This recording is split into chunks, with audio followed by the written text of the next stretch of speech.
Ya semuanya jangan lupa klik tombol like, comment, share, and subscribe. Dan nyalakan lonceng notifikasinya agar tidak ketinggalan video-video terbaru dari channel Scott Prada and Rekam. Bismillahirrahmanirrahim. Assalamualaikum warahmatullahi wabarakatuh.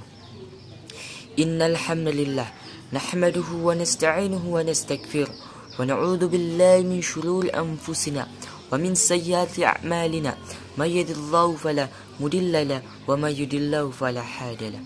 Asyhadu an la ilaha illallah wahdahu la syarika lahu wa asyhadu anna Muhammadan abduhu wa rasul la nabiyya wa rasula ba'd. Amma ba'd. Pertama-tama, marilah kita panjatkan rasa puja dan puji syukur kita kepada Allah Subhanahu wa taala, karena ialah Allah yang maha kaya. Yang kaya selain Allah ialah miskin. Ialah Allah yang maha kuat. Yang kuat selain Allah ialah lemah, dan ialah Allah yang maha mengetahui. Yang mengetahui selain Allah ialah pencari pengetahuan. Salam berbikaikan salawat kita aturkan sebagai tanda terima kasih kita kepada sang revolusioner sejati, Yahya baginda Nabiullah Muhammad sallallahu alaihi wasallam. Karena berkat perantaraan beliau Allah Subhanahu wa taala mengeluarkan kita dari alam yang gelap gulita menuju alam yang terang menerang. Pada kesempatan ini, insyaallah saya akan mengangkat sebuah tema yang berjudul 4 hal yang menyebabkan hati menjadi rusak. Basyaran muslimin rahimani wa rahimakumullah. Dari An-Numan bin Bashir radhiyallahu anhu, Rasulullah sallallahu alaihi wasallam bersabda, "Ala wa inni fil jasadi musqatan. Idza salahat salahal jasad kulluhu wa idza fasadat fasadal jasad kullu ala wa yal qalbu." Ala wa inni fil jasadi musqatan. Ingatlah bahwa di dalam jasad terdapat segumpal daging. Wa idza salahat salahal jasad. Jika ia baik, maka baik pula lah seluruh jasad.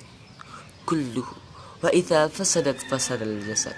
Jika ia buruk, maka buruk pula lah seluruh jasad. Kullu ala hayyal qalb. Ketahuilah bahwa ia adalah hati, jantung. Hadis riwayat muttafaqun alaih. Dalam hadis ini dapat kita maknai dalam 2 sudut pandang. Yang pertama secara jasmani atau secara lahiriah. Rasulullah sallallahu alaihi wasallam berpesan tentang betapa vitalnya fungsi jantung, atau dalam bahasa Arab ialah qalbu, yang berada di dalam tubuh manusia. Jantung memiliki fungsi utama, yaitu memompa darah ke seluruh tubuh melalui pembuluh darah. Jantung bertugas pula menyalurkan nutrisi ke seluruh tubuh dan membuang sisa metabolisme tubuh. Jantung yang normal adalah pangkal jasmani yang sehat. Sebaliknya, ketika jantung mengalami gangguan, maka terganggu pula lah kesehatan tubuh secara keseluruhan. Yang kedua, secara rohani. Istilah qalbu dimaknai sebagai apa yang sering kita sebut dengan hati. Hati memang tak kasat mata, tapi pengaruhnya kepada setiap gerak-gerik manusia amat menentukan. Ia tempat berpangkalnya niat. Innamal a'malu binniyat. Tulus atau tidak, jujur atau pura-pura, lebih sering hanya diketahui oleh Allah dan sepemilik hati sendiri. Dalam Islam, hati merupakan sesuatu yang paling pokok.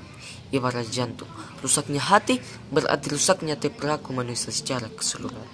Sebagaimana Abu Hurairah radhiyallahu anhu berkata, hati ibarat panglima, sedangkan anggota badan adalah tentaranya. Jika panglimanya itu baik, maka baik pula lah seluruh tentaranya. Dan jika rajanya itu buruk, maka buruk pula lah seluruh tentaranya. Masyaran muslimin rahimani wa rahimakumullah. Untuk menjaga agar hati tetap sehat, perlu kiranya kita menjawab sebuah pertanyaan. Apa yang menyebabkan hati menjadi rusak? Ibnu Hajar al-Asqalani dalam kitab Munabbiat ala Istidadi Yaumi Mi'ad memaparkan penjelasan Imam Hasan al-Basri bahwa setidaknya ada 6 hal yang menyebabkan hati menjadi rusak. Tapi pada kesempatan ini hanya 4 hal yang akan kita jelaskan. Yang pertama, berbuat dosa dengan berharap kelak ia dapat bertaubat. Ia sadar bahwa apa yang dilakukan adalah kedurhakaan, tapi berangan-angan ia bisa menghapus kesalahan-kesalahan kini di kemudian hari. Ini merupakan sebuah kesombongan karena terlalu percaya diri bahwa Allah akan melimpahinya rahmat dan memberinya kesempatan untuk bertobat. Juga termasuk kategori sikap meremehkan karena perbuatan dosa dilakukan bukan karena kebodohan, melainkan karena kesengajaan. Alih-alih tobat bakal datang, bisa jadi justru hatinya semakin gelap, dosa-dosa kian menumpuk, dan kesadaran untuk kembali kepada Allah Subhanahu wa taala kian tumpul. Nauzubillahi min zalik. Yang kedua, berilmu tapi tidak mau mengamalkannya. Pepatah bijak mengatakan, al-ilmu bila amalin kasyas sajari bila tassamarin. Ilmu tanpa amal bagikan pohon yang tak berbuah. Pengamalan dalam kehidupan sehari-hari dari setiap pengetahuan tentang hal-hal yang baik adalah tujuan dari ilmu. Hal ini juga menunjukkan akan keberkahan ilmu. Akan tetapi tidak mengamalkan ilmu, mendiamkannya hanya sebagai koleksi pengetahuan dalam kepala. Hal ini bisa menyebabkan hati menjadi rusak.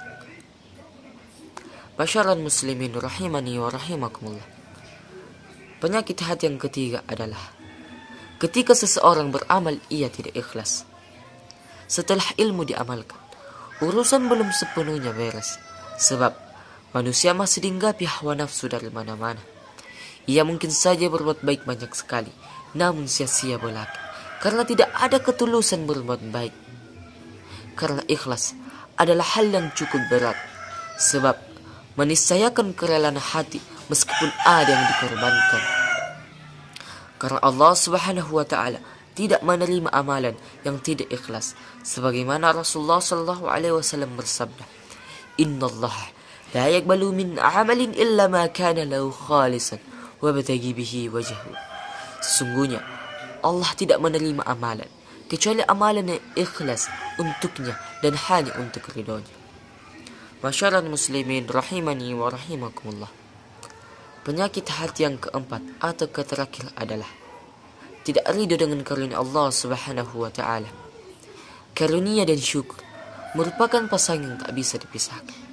Jika ada kehidupan manusia di dunia ini yang luput dari karunia Allah Subhanahu wa taala, maka bersyukur adalah pilihan sikap yang wajib.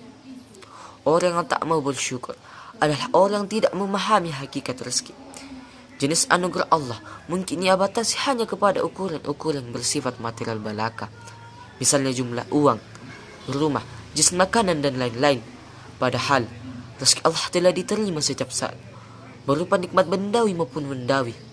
Mulai dari bernafas, waktu luang, akal sehat, sehingga berbagi kecukupan kebutuhan lainnya, seperti makanan, tempat tinggal dan pakaian. Hanya mereka yang sanggup merenungkannya, yang akan jauh dari kufur nikmat, alias tidak bersyukur. Syekh An-Nawawi Al-Bantani dalam Nashihul Ibad mengartikan syukur dengan ijlaul adla fil madratillah ta'ala wa ijlaul awal fiha, menggunakan anggota badan dan harta benda untuk sesuatu yang mendatangkan ridha Allah Subhanahu wa taala.